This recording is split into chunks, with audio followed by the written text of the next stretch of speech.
Most people think saving money is about spending less. That's true, it's also useless advice. Because the real reason most people don't save isn't a lack of discipline, it's a lack of design. This isn't a video about cutting your coffee budget. It's about the shifts that separate people who save by accident from people who save on purpose. Picture two people, same income, same expenses, same bills. One of them tries to save money, the other one makes it impossible not to. The first person checks their balance at the end of the month and feels guilty. The second person never sees the money in the first place.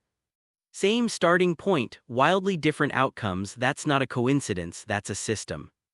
By the end of this video, you'll know exactly what that system looks like. Every year, millions of people set the same goal: save more. Every year, most of them fail not because they don't want it enough, but because they're relying on a resource that runs out by 3 p.m., willpower. Studies on decision fatigue show the same pattern again and again. The more choices you make in a day, the worse your later choices get. By evening, your brain isn't choosing what's best, it's choosing what's easiest. Willpower is not a saving strategy, it's a finite battery, and your bank account shouldn't depend on how tired you are today. So the goal isn't try harder, the goal is need less willpower. Here's the first real shift. Stop saving what's left after spending, start spending what's left after saving. The order matters more than the amount. Most people save in reverse: pay every bill, buy what they need, enjoy what they want, and if anything survives to the end of the month, that becomes savings. For most people, nothing survives. Flip the order: the moment income arrives, a fixed percentage leaves before it's ever counted as available money. Automate it, make it invisible. What you don't see, you don't miss. This single change, moving saving from last to first, is responsible for more successful savers than any budgeting app ever built.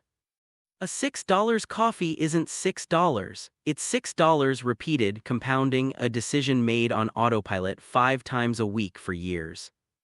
Run the math: $6 a day, 5 days a week is over $1,500 a year. Invested instead over 2 decades, that's a number with a comma most people wouldn't recognize as coming from coffee.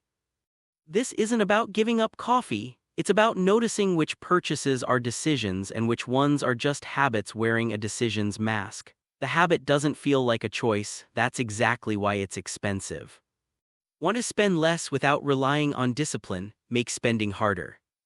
Delete the saved card from checkout pages. Add a 24-hour rule for anything over a set amount. Unsubscribe from the emails that exist purely to make you want things you didn't know you wanted an hour ago. None of this requires more self-control, it requires less opportunity to use it. Every saver eventually learns the same lesson: discipline is fragile, environment is not.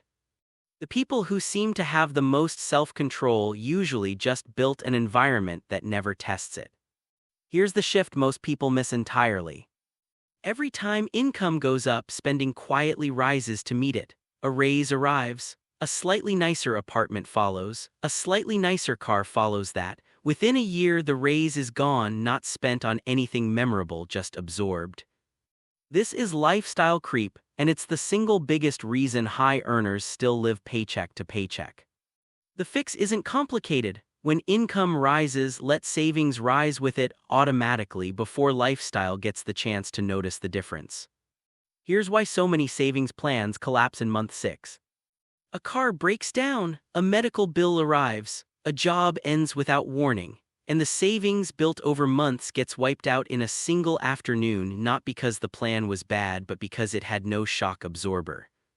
An emergency fund isn't really about the money sitting there. It's about removing the reason to break the system you just built.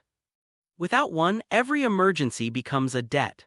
With one, an emergency is just an inconvenience. 3 to 6 months of essential expenses kept separate and boring is what makes everything else in this video sustainable instead of temporary.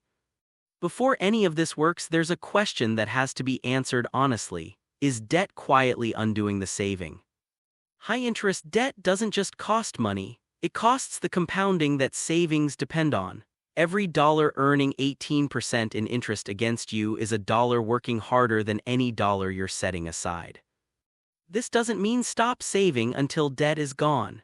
It means the two have to be run at the same time on purpose, with debt getting the larger share until the interest rate stops working against you.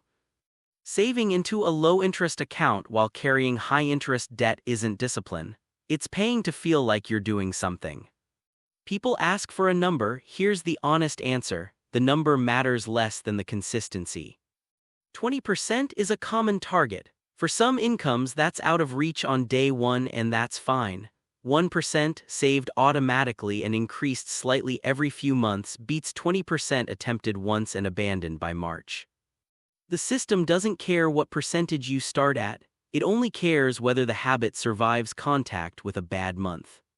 None of this feels dramatic in month 1.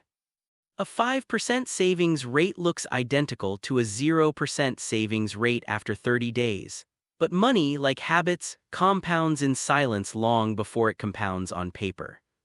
Saving isn't a single decision, it's 1,000 small ones repeated quietly that no one claps for. The people who build real wealth rarely look like they're trying. That's because the system is doing the work, not the willpower.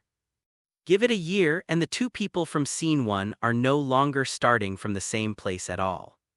Saving as much money as possible was never about restriction. It's about designing a life where saving is the default, and spending is the thing that requires a decision. Change the order, remove the friction, protect it with a cushion, let the system do what willpower never could.